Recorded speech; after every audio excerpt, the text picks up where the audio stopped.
এই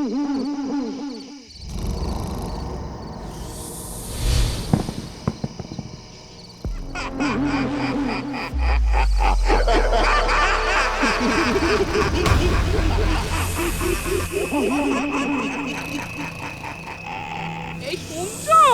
এই, শুনছি। এই কি গো? বাবা, ইস কি বাজে একটা গন্ধ! দাঁড়াও, দেখছি। এই সাবধানে যেও। একটা কাপড়ের পোটলা। ইস, কি গন্ধ! কি ওটা? কে ফেললো? কি আছে গো? বুঝতে পারছি না, খুব খারাপ গন্ধ, বুঝলে? কোথা থেকে এলো? বাইরে থেকে। দেখি তো, বাইরে গিয়ে দেখি। আরে, কেউ তো নেই গিন্নি। সে কি গো?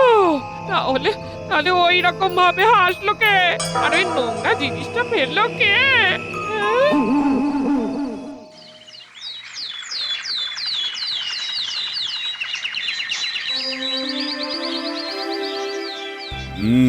কি হলো বলো তো? গোপাল এখনো এলো না কেন? ওর তো নানা রকম কাজকর্ম থাকে, আসলে সবগুলোই অকাজের, তাই কাজের কাজগুলোর সময় গোপাল দেরি করে।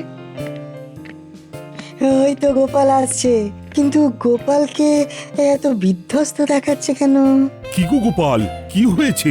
তোমার চোখ মুখ দেখে তো মনে হচ্ছে তোমার সারা রাত ঘুম হয়নি। কি করে হবে মহারাজ? মাঝরাতে কে যেন বাড়ির দাওয়ায় নোংরা কাপড়ের পোটলা ফেলে দিল। এ বাবা, ইস, আরে কে করলো? সেটাই যদি জানতে পারতাম মন্ত্রী মশাই, তাহলে তো তার ঘেঁটি ধরে মহারাজের কাছে নিয়ে আসতাম। কাউকে দেখতে পাওনি গোপাল? না পণ্ডিত মশাই, আমি কাউকে দেখিনি, কিন্তু কিন্তু হাসি শুনেছি। দু ধরনের হাসি। তার মানে ভূতের হাসি।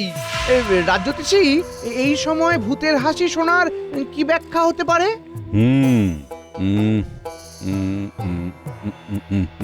এই পিতৃপক্ষের সময় এই ধরনের উপসর্গ তো ভালো নয় গোপাল। এই তো পুঁথিতে লেখা আছে, পিতৃপক্ষে এই রকম ভৌতিক ক্রিয়াকলে বুঝতে হবে পূর্বপুরুষ কুপিত।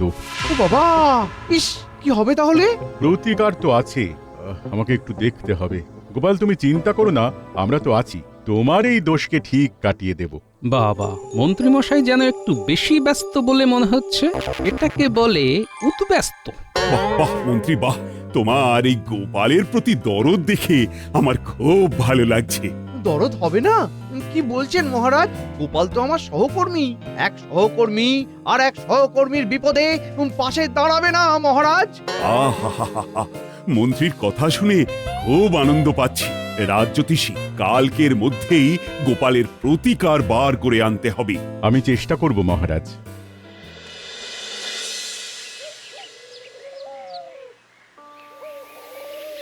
হ্যাঁ, কি বলছো গো? মাঝরাতে এ কি উপদ্রব! আর বলো না, কাল সারা রাত কিভাবে কেটেছে তোমাদের বলে বোঝাতে পারবো না, একদম বলে বোঝাতে পারবো না। আমরা বুঝতে পারছি, তবে এইসব ভালো না। একটা ভালো দেখে ওঝা ডাকো তো, বাড়িটাকে ভালো করে ঝাড়িয়ে নাও দেখি। কিছু তো করতেই হবে। রে বাবা, কি ভয়ানক হাসির আওয়াজ! আমার তো হাড় পাঁজরা সব হিম হয়ে যাচ্ছিল। তোমরা কাউকে দেখতে পাওনি? তোর ভূতকে কি কখনো দেখা যায় নাকি পুটি? ওরা অদৃশ্য হয়েই ওদের কাজকর্মগুলো করে। জানি না বাবা, আজ রাতে আবার কি ঘটে জানি না। মন্ত্রী মশাইয়ের উৎসাহ একটু বেশি বলে মনে হলো না? তোমার নজর এড়ায়নি দেখছি। তার মানে কি বলতে চাইছো গোপাল? মন্ত্রী মশাই ভূত ঢুকিয়ে পোড়াতে চাইছে কপাল? এত তাড়াতাড়ি সেটা কি করে বলি বলো তো? আজ রাতটা একটু ভালো করে সাহস নিয়ে জেগে থাকো। তবে রাজ্যতীশীর কথা একেবারে উড়িয়ে দেওয়া যায় না। হ্যাঁ, এই রকম কিন্তু ঘটে গোপাল। দূর দূর, সব বাজে কথা। আমি ভূতের অস্তিত্ব স্বীকার করি না।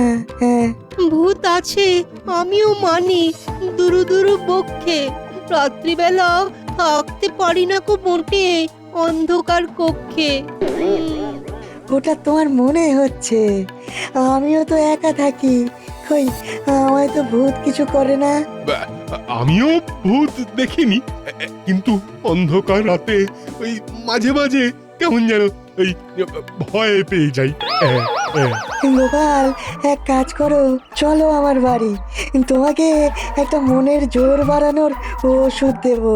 এটা খেলে মনটা শান্ত আর স্থির থাকবে। হ্যাঁ, আজ কিন্তু ওই ঘুম হলে চলবে না গোপাল, আজ সজাগ থাকতে হবে। ওই ওষুধটা খেলে কিন্তু তোমার স্নায়ুগুলো সতেজ আর টান টান থাকবে। চলো বিজ্ঞানী, আজ রাতে তোমার এই ওষুধের প্রয়োজন আছে। হ্যাঁ, চলো।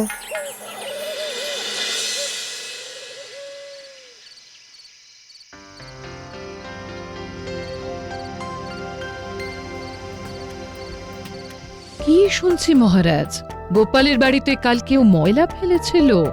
কেউ ময়লা ফেলেছিল মানে? এই, তুমি জানো আসল ব্যাপারটা কি? আমি তো সেটাই জানতে চাইছি মহারাজ, বলুন আপনি। গোপালের ওপর গোপালের পূর্বপুরুষ কুপিত, এটা একটা অভিশাপ। এই বিধানটা কে দিলেন? রাজ জ্যোতিষী প্রতিকার কিছু বলেছেন তিনি? কাল জানাবে। তবে বুঝলে রানী, আজ মন্ত্রীর ব্যবহার দেখে মনটা সত্যি খুব ভালো হয়ে গেল। কেন কেন? মন্ত্রী আবার কি করলো? মন্ত্রী গোপালের জন্য খুব চিন্তা করছিল, গোপালের কিসে ভালো হয় তাই নিয়ে কি ভাবনা। আহা, চোখ একেবারে জুড়িয়ে গেল। মন্ত্রীর ওপর আপনার ভরসা থাকতে পারে, কিন্তু আমার মোটেও নেই। তোমরা সব সময় এত নেতিবাচক ভাবনা ভাবো কেন বলো তো? তবে আমি মন্ত্রীর ওপর পূর্ণ বিশ্বাস রাখছি। আমি আশা করব আপনার বিশ্বাস যেন জয়ী হয়, তবে আমার এ বিষয়ে সন্দেহ আছে। না, আজ বোধহয় কিছু ঘটবে না, রাত তো অনেক হলো। না না না না, ঘুমিও না ঘুমিও না, ওরা তো অশরীরী, তো দেখা যায় না গো। ওরা কিন্তু আমাদের দেখতে পাচ্ছে, বুঝলে? আমরা যেই ঘুমাবো সাথে সাথে ওরা ওই নোংরা জিনিসপত্র নিয়ে আক্রমণ করবে। বাবা রে বাবা, কি জ্বালায় পড়লাম। ঠিক আছে, নাও। জেগে আছি। আর কদিন পর মহালয়া, ভালো করে পিতৃপুরুষদের উদ্দেশ্যে জলদান করে এই অভিশাপটা কাটাও গো, কাটাও। কোনো অভিশাপ নয়। আচ্ছা, আমরা কি কোনো খারাপ কাজ করেছি গিন্নি যে আমাদের পূর্বপুরুষ আমাদের উপর রেগে যাবেন? না, কেন তো করিনি। হ্যাঁ, জ্ঞান তো অজ্ঞান তো কোনোভাবেই করিনি গিন্নি। এটা কারো ইচ্ছে করে করা, বুঝলে? তুমি ভাবতেও পারো। হ্যাঁ, তোমার যা মনে আসছে তাই ভাবো, কিন্তু আমি বলছি এটা নিশ্চয়ই তেনাদের কাজ গো। কাল রাত জ্যোতিষী কি প্রতিকার করেন সেটা দেখো না। ঠিক আছে, তুমি একটু ঘুমিয়ে নাও। না না না, আমি ঘুমিয়ে পড়লেই তুমিও ঘুমিয়ে পড়বে গো, আর ঘুমিয়ে পড়লেই তেনারা আবার না গো না, আমাদের কারো ঘুমোনো আজকে উচিত হবে না। আরে ঠিক আছে, আমরা দুজনেই জেগে থাকবো, হয়েছে?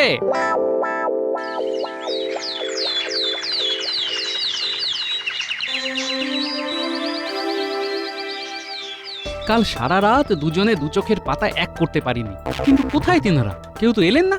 ওই তোমরা জেগেছিলে তাই আজ ঘুমিয়ে দেখো, দেখবে আবার শুরু হবে।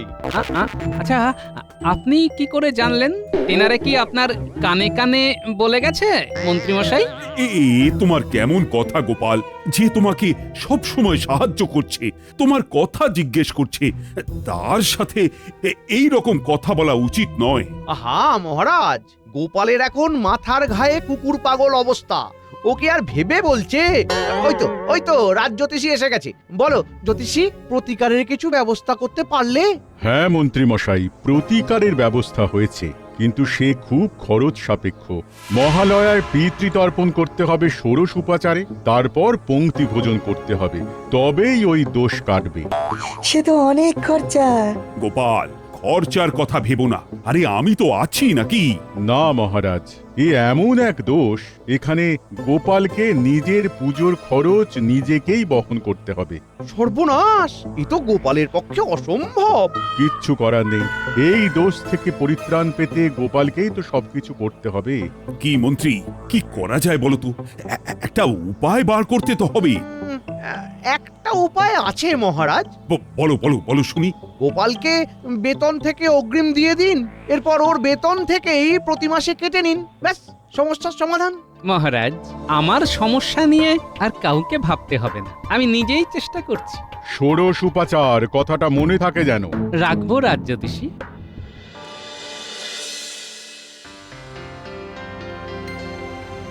কাল রাতে আমরা দুটিতে ঠাই জেগে রইলাম, কেউ এলো না। হ্যাঁ গো দিদি, রাজ জ্যোতিষী তো কিছু প্রতিকার দেননি। আজ দেবেন বলেছেন, দেখি কি বলেন।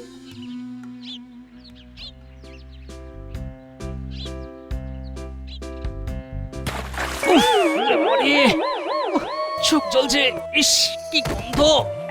কারা যেন লাফিয়ে নামলো। উফ, চোখটা জ্বলছে বলে দেখতে পেলাম না। এই অবস্থায় বাড়ি গেলে সবাই ভয় পেয়ে যাবে। না, সামনে একটা পুকুর আছে, একটু পরিষ্কার হয়নি। ওই যে দেখ, বটা কাকা আর ঘটা কাকা ফাঁকা বালতি নিয়ে দৌড়চ্ছে। চল ওদের পেছন পেছন যাই। যাবি? ধর, কে হবে তার চেয়ে এখানে বল নিয়ে লোফালোফি খেলি। ঠিক বলেছিস। এই ন্যাপলা, বলটা ছোট। ঠিক আছে, এই নে, এবার লোক দেখি। ছেড়ে দে গুলটে, এটা আমি ধরবো। ওরে বাবারে, আজকে কি সব হচ্ছে! প্রথমে মাথার উপরে পাক, তারপরে তুই। তোমার মাথার উপর পাক পড়েছিল? কে ফেলেছিল? কি করে জানবো বলতো? আমার তো তখন চোখ জ্বলছিল। শুধু শুধু দুজনের ঝাঁপিয়ে পড়ার ধপ ধপ করে শব্দ কানে এলো। গোপাল দাদু, তোমার কানে শব্দ হলো যে দুজন গাছ থেকে লাফিয়ে নামলো, আর আমরা দেখলাম দুজনকে বালতি হাতে দৌড়ে যেতে। হ্যাঁ, কাদের দেখলি? বটা কাকার ঘটা কাকাকে। বটার ঘটা, তার মানে বুঝেছি। এবার মাথা একেবারে খুলে গেছে, বুঝলি? আজ বুঝলাম কিছু পেতে হলে কিছু দিতে হয়। এখন চল। কোথায় যাব? প্রথমে যাব বিজ্ঞানীর বাড়ি। কেন? বিজ্ঞানীর বাড়ি কেন যাব? পথে যেতে যেতে তোদের সব বুঝিয়ে বলবো। চল। চলো।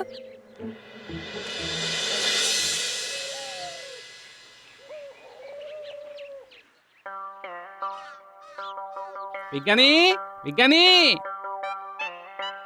বিজ্ঞানী, বিজ্ঞানী! গোপাল, এসো এসো এসো, ভেতরে এসো।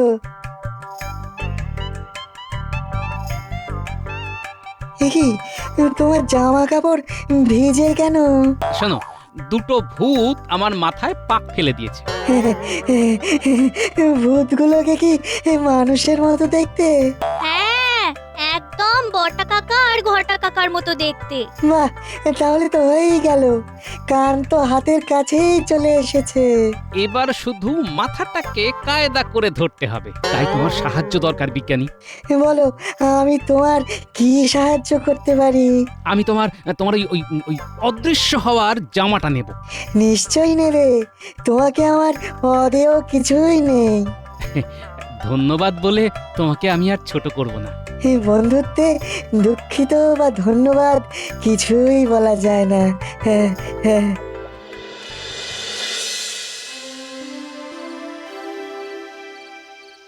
কি শুনছি মহারাজ? গোপালকে নিয়ে এসব কি হচ্ছে? সবই তো ঠিক আছে। রাজ্যতীষী প্রতিকারও জানিয়েছে। আমি সবটা জানি মহারাজ, দাসী আমাকে সব জানিয়েছে। এখানেই আমার কিছু বলার আছে। কি বলবে বলো। আমি তো আগেই বলেছি, এটা পুরো সাজানো ঘটনা। গোপালকে কেউ বিপদে ফেলতে চাইছে। না না রানী, এ তোমার ভুল ধারণা। খুব তাড়াতাড়ি এটা প্রমাণ হবে, আর গোপাল প্রমাণ করিয়ে ছাড়বে, এটা আমার বিশ্বাস। আজকে ভূতের উপর ভূতগিরি করব। ওরা আসার আগেই আমরা চলে যাব। আজ দারুণ একটা ব্যাপার হবে দিদা। আমি তো ভাবতেই পারছি না গো, ওই বটা ঘটা ভূত সেজে আমাদের ঘরে ওইসব ময়লা ফেলেছিল। এ বাবা! হ্যাঁ, ওরাই করেছিল। যদিও প্রমাণ নেই, সব প্রমাণ আজই পাবো গিন্নি। আমি হব ভূত আর তোরা হবি ভূতের সহকারী। আমাদের কাজ কি দাদু? হাসবি, প্রাণ খুলে মন খুলে হাসবি। ঠিক আছে গোপাল দাদু। এবার চল, আমি এই বিজ্ঞানীর দেওয়া জামাটা পরে অদৃশ্য হয়ে যাই। ঘটা, বেরোতে হবে, আজ কিন্তু ওরা ঘুমোবে। হ্যাঁ, কাল ওরা সারা রাত জেগেছিল। মন্ত্রীমশাই যখন কথাটা বলছেন তখন কি যে হাসি পাচ্ছিল, কি বলবো। কে কে রে বাবা? ও, জ্বালিয়ে মারলো। ঘটা, দরজাটা খোল, দেখ কে করা নাড়ছে।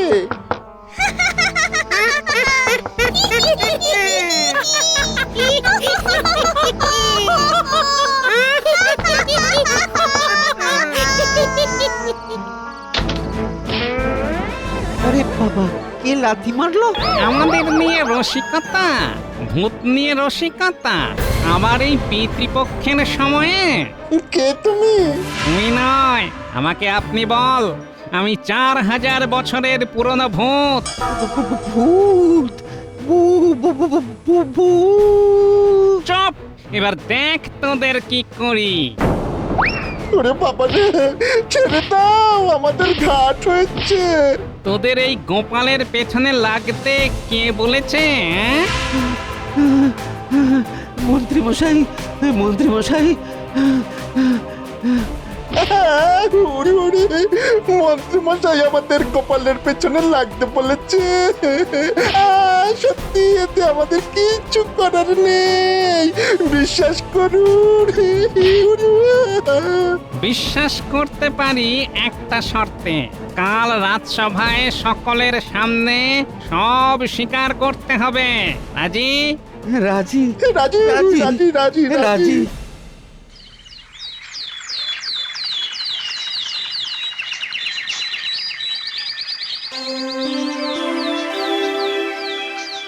কি গোপাল, কালকে কি আর ভূত ঝামেলা করেছে? না মহারাজ, কাল বিকেলে আমার মাথায় পাক ঢেলে সেই যে পালিয়েছে, আর আমার ঘরের ত্রিসীমানায় আসেনি। খুবই লাজুক ভূত মহারাজ। লাজুক ভূত? ভূত আবার লাজুক হয় নাকি? হয় হয়, একটু পরে ভূত এসে নিজ মুখে সব দোষ স্বীকার করবে। ভূত দোষ স্বীকার করবে? কি সব বলছো? ভূত তো তোমার পূর্বপুরুষ। আমার পূর্বপুরুষদের তো খেয়ে দেয়ে কাজ নেই যে তাদের বংশের বাতি দেবার এই গোপালের ক্ষতি করবে।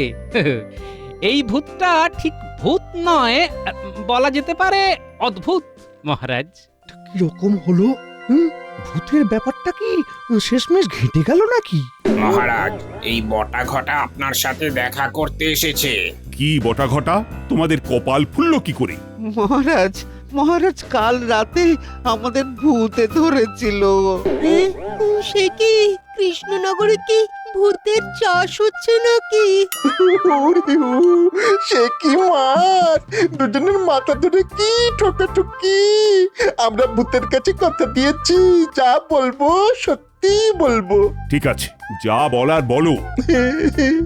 মহারাজ, গোপাল দাদার বাড়িতে ভূতের উপদ্রব আমরা করেছিলাম। হ্যাঁ, মানে? হ্যাঁ মহারাজ, এই সবই করেছি মন্ত্রী মশাইয়ের কথায়। মন্ত্রী মশাই আর রাজ্যোতিষী দুজনে মিলে মহালয়ার দিনে গোপাল দাদার মাথায় কাঁঠাল ভেঙে খেতে চেয়েছিল। কি? তাহলে তো রানী ঠিক কথাই বলেছে। মন্ত্রী, তোমার পেটে পেটে এই খালি কুচুটে পোনা। কিছু খুঁড়তে খুঁড়তে কেউটে বেরোলো। মন্ত্রী মশাই খুব পেঁচালো। ওর সব পেঁচ পয়জার আমি বার করছি। শোনো মন্ত্রী, যেটা করে তুমি গোপালকে বধ করতে চেয়েছিলে, সেটা তুমি আর রাজ্যোতিষী মিলে করবে। মানে? সেদিন সারা গ্রামের লোক তোমাদের নিমন্ত্রিত, সবাই সেদিন অন্ন গ্রহণ করবে, আমিও করব। আর কি কি হবে সেটাও বলে দিচ্ছি।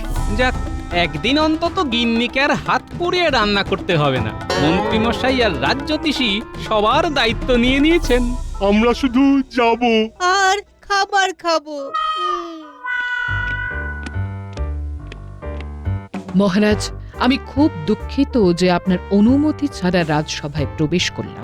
না না না, কিচ্ছু অনুমতির প্রয়োজন নেই। বলো বলো, কি বলবে? মন্ত্রী মশাই আর রাজজ্যোতিষী মশাইয়ের শাস্তি খুবই কম হয়েছে। ওদের অপরাধ অনুযায়ী শাস্তি খুব সামান্য।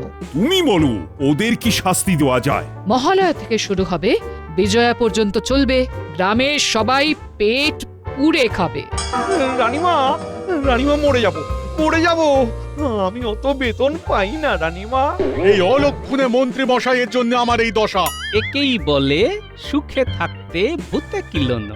কথায় আছে না, সৎসঙ্গে স্বর্গবাস, অসৎসঙ্গে সর্বনাশ। মহারাজকে এবার সবটা পরিষ্কার করে দাও। হ্যাঁ মহারাজ, বটা ঘটাকে যে ভূত মেরেছিল, সেই ভূত আসলে আমি। বিজ্ঞানীর দেওয়া অদৃশ্য হওয়ার পোশাকটা পরে বটাঘটার ঘরে ঢুকে বটাঘটাকে দিয়ে সত্যি কথাটা বার করে নিলাম। এই না হলে গোপাল, হ্যাঁ? কি বলেছিলাম মহারাজ, গোপাল সম্বন্ধে মিলে গেল তো? সব মিলে গেল, হ্যাঁ?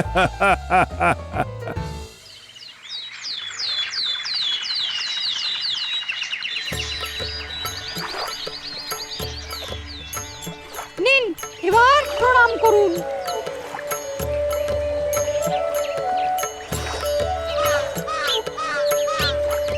মহারাজ, আপনাদের তর্পণ শেষ হলো।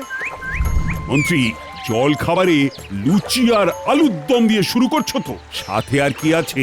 সাথে ভোলার দোকানের সরভাজা, আমি বলে দিয়েছি 20 কেজি। 20 কেজি? কপাল! কপালের নাম গোপাল।